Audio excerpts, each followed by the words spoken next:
Alright, so this video is going to repeat a little bit of what I mentioned earlier, but I've kind of just figured out a couple extra thoughts about that and maybe something else as well. So the first one is some logical chains. Now, if you need to pause, repeat, watch it again, and so on, do so until you understand it, because it's relatively simple and it explains the entire game completely, basically. The first logic chain is person A gives to person B from person A. That's free association, hiring an employee, or charitable donations from your own pocket. The second logical situation is person A takes from person B to give to person C. One example of that is borrowing from Peter to pay Paul, and another version of that is just taxing someone to give to someone else, like as a government program, and you don't get any money for it. That would actually be sort of like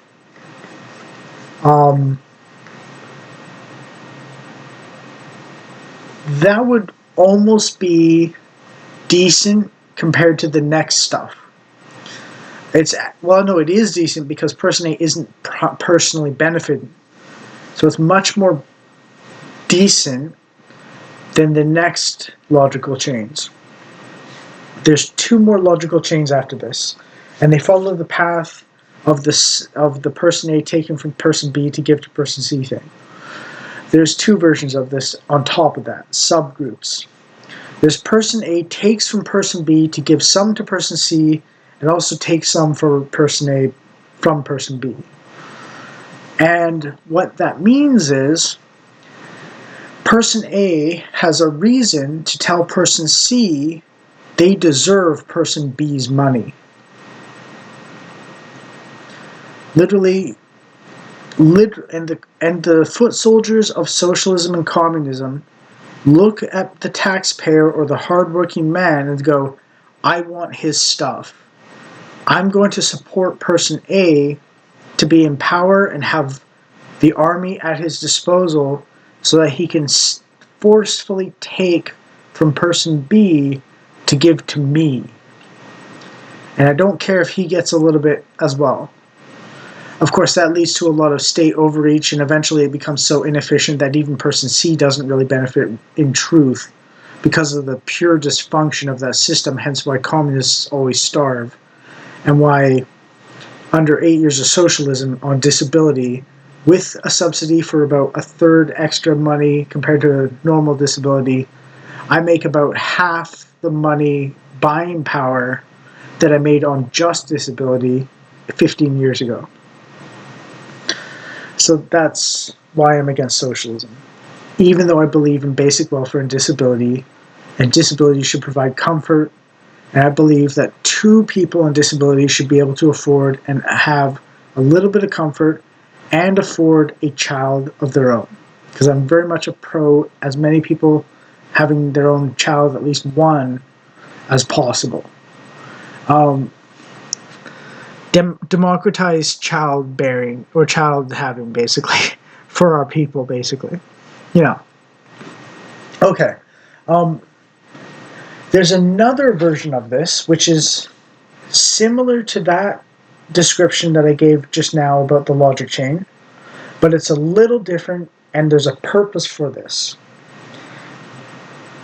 The version I gave is the socialist, envy-driven, foot soldiers version, and then there's this one, and I'll explain why it's important, and I'll give an example of how it's done, or a real-world example, and it'll just click.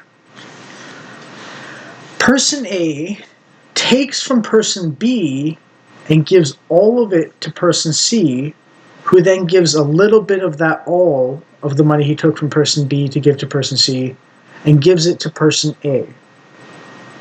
Now, why does this exist in the first place? Why would anyone do that when they could just take directly from person B?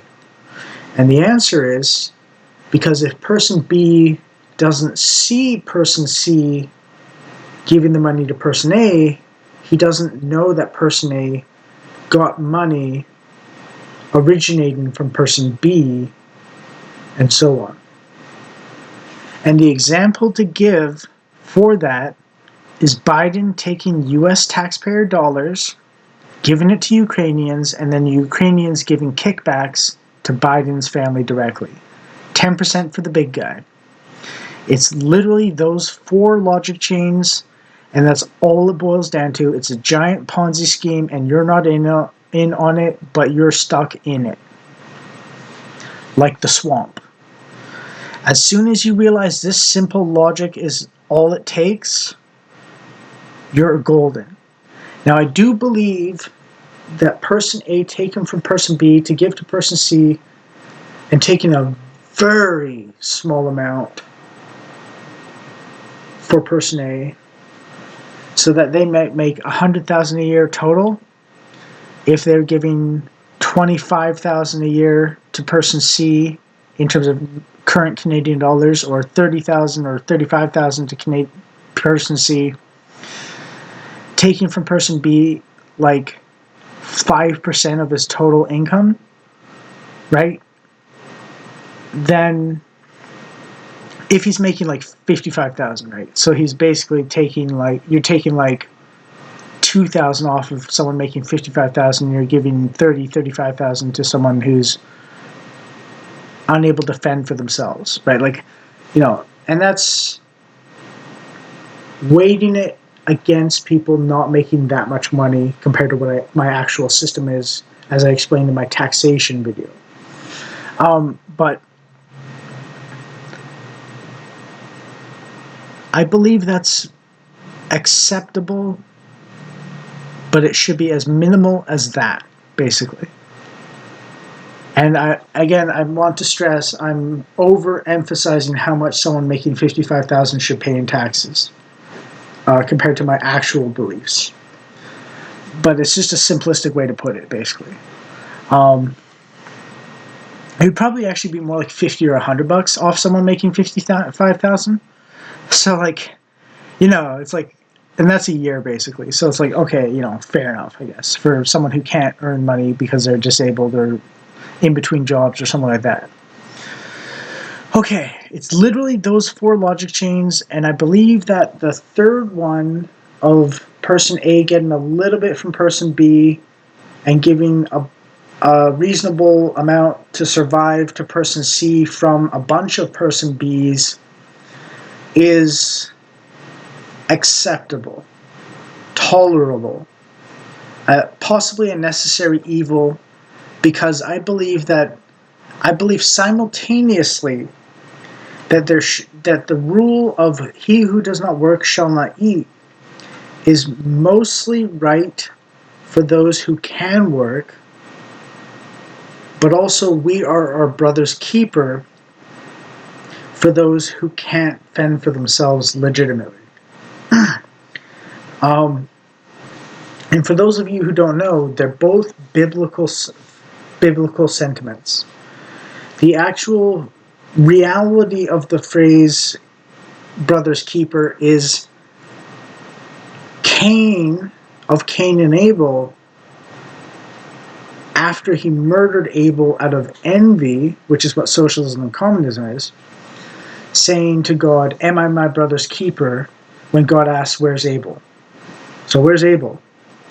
I don't know. Am I responsible for my brother? And the answer is he killed his brother. But the point is, if we care for our brothers and sisters, and that's what the brothers and sisters of a tribe or a nation state and so on represent, I think in a real way, more so than brothers and sisters in Christ around the globe, or equally and differently.